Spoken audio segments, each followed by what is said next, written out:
좀 꽤 충격이었던 것 같은데 이번에 이제 대통령 지지율에 네. 있어서도 대통령 국정수행 평가에 대해서도 부정적 평가가 조금 더 앞서는 네. 이런 평가가 나왔다는 거. 그리고 민주당 내부에서 비공개로 그 조사한 자체 조사에서도 음. 우려스러운 당 지지율의 하락세가 나타났다라고 이제 민주당에서 네. 이야기를 했습니다.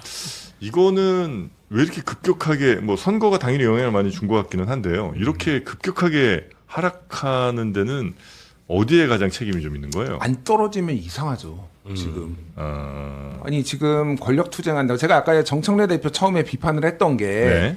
본인 할 일은 하면서 권력 투쟁을 하든 뭐 이래야 되는데 뭐 전체적으로 정청래 대표뿐만 아니라 민주당이 지금 현안들에 대해서 제대로 대응하고 있는 것인가. 네. 그건 중도층이 보기에는 실망스럽죠. 꼭 거기에 극우만 있는 건 아니죠. 지금 이 선거 관리와 관련해서 물론 민주당이 또 뭐 여야 합의해서 국정조사도 하기로 하고 뭐 이렇게 하고는 있지만은 책임 있는 집권 여당으로서 뭔가 적극적으로 한다라는 느낌이 아니라 그냥 최소한 방어적으로만 한다는 느낌이 강해요.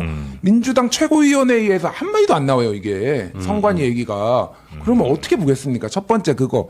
또 하나는 싸우면은 무조건 떨어집니다. 그게 보수정당 윤석열 때도 그랬잖아요. 이제 이준석 쳐내고 승리연합, 지지연합을 윤석열이 본인 손으로 해체를 하면서 그쪽 지지자들이 떨어져 나가는 거 하나, 싸우는 거 꼴 보기 싫다. 그래서 오늘, 이거 월요일 날 나왔던 제가 오늘 스트레이트 뉴스 데이터는 못 봤는데 네. 리얼미터 그거 보면은요. 진보층에서도 많이 빠졌어요. 그러니까 이게 싸우는 게 꼴 보기 싫다는 거예요. 그러니까. 그런 식으로 이제 이 싸움에 대한 염증 뭐 이런 것들이 있는 거고 또 하나는 대통령 지지율이 그 대통령의 득표율이 49%였잖아요. 네. 근데 65%뭐 이렇게 갔잖아요. 이거는 보수층에서 많이 넘어왔는데 그거 중에 하나는 장동혁 효과였어요. 하나는. 그러니까 장동혁이 저렇게 극우적으로 가고, 그러니까 이들이 보기에는 저거는, 그러니까 중도 실용의 대통령이 잘하는 것도 있지만은, 네. 장동혁 효과 때문에 있는데, 결과론적으로 보면은 장동혁은 버티고 있지만은 이쪽에 오세훈, 한동훈 이런 사람들이 오니까 보수 지지자들이 희망을 가지면서 이쪽에 활성화됐어요. 최근에 보면은.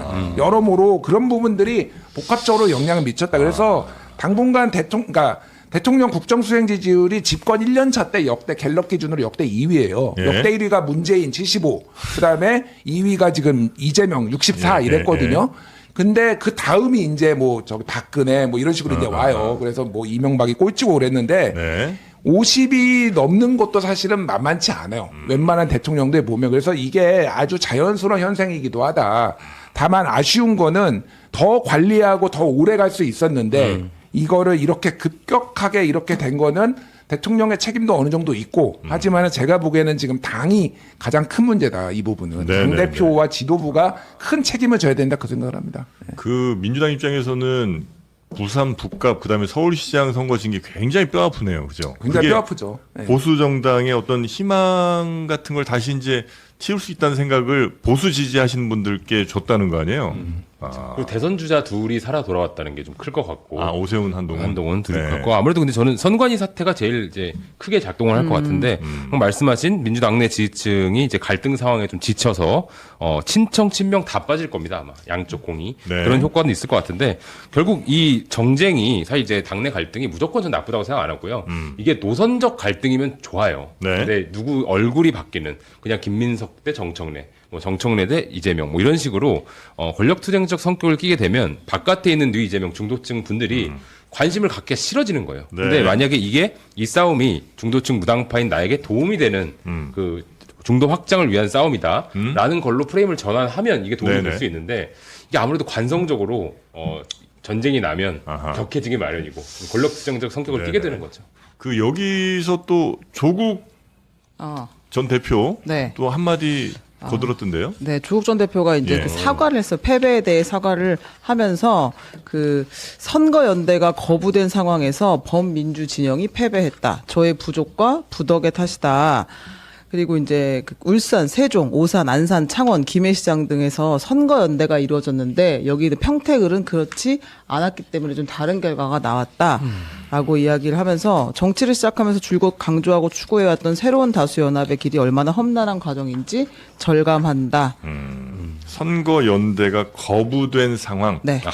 거부됐다는 의미는 이제 본인은 I tried. 수동태가 이 지금 나올 만한 상황이야? 거부된 거야 정말로?